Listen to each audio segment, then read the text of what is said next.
ಸ್ನೇಹಿತರೆ ನಮಸ್ತೆ, welcome to my YouTube channel. ನೋಡಿ, ಇದು ಮೀನು ಕಾಣಿಸ್ತಾ ಇದೆಯಲ್ಲ, ಇದು ಮುರು ಮೀನು. ನೋಡಿ, ಮುರು ಮೀನು ಇದನ್ನು ಯಾವ ರೀತಿ ಕ್ಲೀನ್ ಮಾಡೋದು ಅಂತ ಹೇಳ್ಬಿಟ್ಟು ನಾನು ನಿಮಗೆ ಈ ವಿಡಿಯೋದ ಮೂಲಕ ತೋರಿಸಿಕೊಡ್ತೀನಿ. ನೋಡಿ, ಮೊದಲಿಗೆ ಅದರ ಬೆನ್ನ ಮೇಲೆ ಇರತಕ್ಕಂಥ ಮುಳ್ಳನ್ನು ತೆಗೀರಿ. ಅದು ತುಂಬ ಶಾರ್ಪ್ ಇದೆ, ಕೈಗೆಲ್ಲ ಚುಚ್ಚಿಕೊಳ್ಳುತ್ತೆ ಅದು. ಹಾಗೆಯೇ ನಂತರದಲ್ಲಿ ಅದರ ಬಾಲವನ್ನು ಕಟ್ ಮಾಡಿ.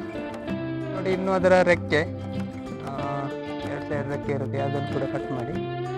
ಮಾಮೂಲಿ ಮೀನು ಏನಿರ್ತೋ ಅದೇ ರೀತಿಯಲ್ಲಿ ಇರುವಂಥದ್ದು ಕ್ಲೀನ್ ಮಾಡುವಂಥದ್ದು. ಆದರೆ ಸ್ವಲ್ಪ ಶಾರ್ಪ್ನೆಸ್ ಜಾಸ್ತಿ ಇದೆ, ಕೈಗೆಲ್ಲ ಚುಚ್ಚುವಂಥ ಸಾಧ್ಯತೆ ಇದೆ. ಸ್ವಲ್ಪ ಜಾಗ್ರತೆಯಾಗಿ ಗಡಿಬಿಡಿ ಮಾಡದೆ ಹೀಗಾಗಿ ಅದನ್ನು ಕ್ಲೀನ್ ಮಾಡಬೇಕಾಗುತ್ತೆ. ನಂತರದಲ್ಲಿ ನೋಡಿ, ಅದರ ತಲೆಯನ್ನು ಕಟ್ ಮಾಡಿ. ನೋಡಿ, ತಲೆ ಭಾಗ ಜಾಸ್ತಿ ಮಾಂಸ ಹೋಗೋದಾಗಿ.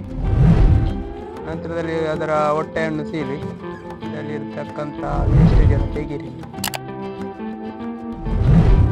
ಈ ರೀತಿ ವೇಸ್ಟೇಜನ್ನು ತೆಗೀರಿ.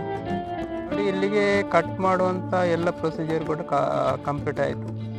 ರೆಕ್ಕೆ ಬಾಗಿದೆ, ಸ್ವಲ್ಪ ರೆಕ್ಕೆ ಅಲ್ಲ, ಸಾರಿ, ಅದು ಕಿವಿ, ಅದನ್ನು ಕೂಡ ಕಟ್ ಮಾಡಿ. ನೋಡಿ, ಬೇರೆ ಮೀನಾದರೆ ಇಲ್ಲಿಗೆ ಮುಗೀತು. ನೋಡಿ, ಎಷ್ಟು ಕ್ಲೀನ್ ಮಾಡಿದೆ. ಆದರೆ ಇದರಲ್ಲಿ ಇನ್ನೊಂದು ವಿಶೇಷತೆ ಇದೆ, ಏನಂದರೆ ಅದು ಅದರಲ್ಲಿ ಸ್ಕಿನ್ ಇದೆ. ನೋಡಿ, ಆ ಸ್ಕಿನ್ನನ್ನು ಕೂಡ ತೆಗಿಬೇಕು. ಥರ ಪದಾರದ ಥರ ಇದೆ. ನೋಡಿ, ಅದನ್ನು ಈ ರೀತಿಯ ಅದರ ಮಾಂಸದಿಂದ ನೋಡಿ ಈ ರೀತಿ ಸ್ಕಿನ್ನನ್ನು ಎಲಿಬೇಕು. ನಿಮಗೆ ತೋರಿಸ್ತೀನಿ ಯಾವ ರೀತಿ ಅಂತ. ಈ ರೀತಿ ಅದು ಸ್ವಲ್ಪ ಕಷ್ಟ, ಕೈಗೆ ಸಿಗ್ತಿಲ್ಲ ಅದು ಎಲಿಲಿಕ್ಕೆ. ನೋಡಿ, ಕಷ್ಟ ಬರಬೇಕಾಗುತ್ತೆ ಇದು. ಈ ರೀತಿಯಲ್ಲಿ ಇರಲಿ. ಸರಿ ಬಂದರೆ ಮತ್ತೆ ಕ್ಲೀನಾಗಿ ಬರುತ್ತೆ. ಅದು ಸ್ಟಾರ್ಟಿಂಗ್ ಸ್ವಲ್ಪ ಕಷ್ಟ ಆಗುತ್ತೆ. ನೋಡಿ, ಈ ರೀತಿಯಲ್ಲಿ ಇರಿ. ಹಾಗೆ ಇನ್ನೊಂದು ಸೈಡ್ ಇದೆ, ಅದನ್ನು ಕೂಡ ಕ್ಲೀನ್ ಮಾಡಿ. ಇನ್ನೊಂದು ಸೈಡ್ ಕೂಡ ಅದನ್ನು ಕೂಡ ಫಿನಿಶ್ ಆಗುತ್ತೆ ಕೆಲಸ. ನೋಡಿ, ಅದನ್ನು ಕೂಡ ತೋರಿಸ್ತೀನಿ.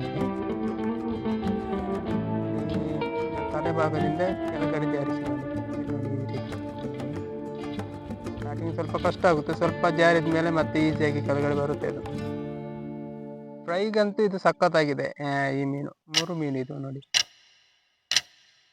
ನೋಡಿ ನೋಡಿ ಇವಾಗ ಹೀಗೆ ಸ್ಕಿನ್ ಎಲ್ಲಿಯುವಾಗ ಸ್ವಲ್ಪ ಜಾಗ್ರತೆ ವಹಿಸಿ, ಯಾಕಂದರೆ ಮಾಂಸ ಕೂಡ ಒಟ್ಟಿಗೆ ಜಾರಿಕೊಂಡು ಬರುವಂಥ ಸಾಧ್ಯತೆ ಇದೆ. ಅದಕ್ಕೆ ಸ್ವಲ್ಪ ಜಾಗ್ರತೆಯಾಗಿ ಎಲ್ಲಿ, ಆಯಿತಾ? ಧನ್ಯವಾದಗಳು, ಥ್ಯಾಂಕ್ ಯು.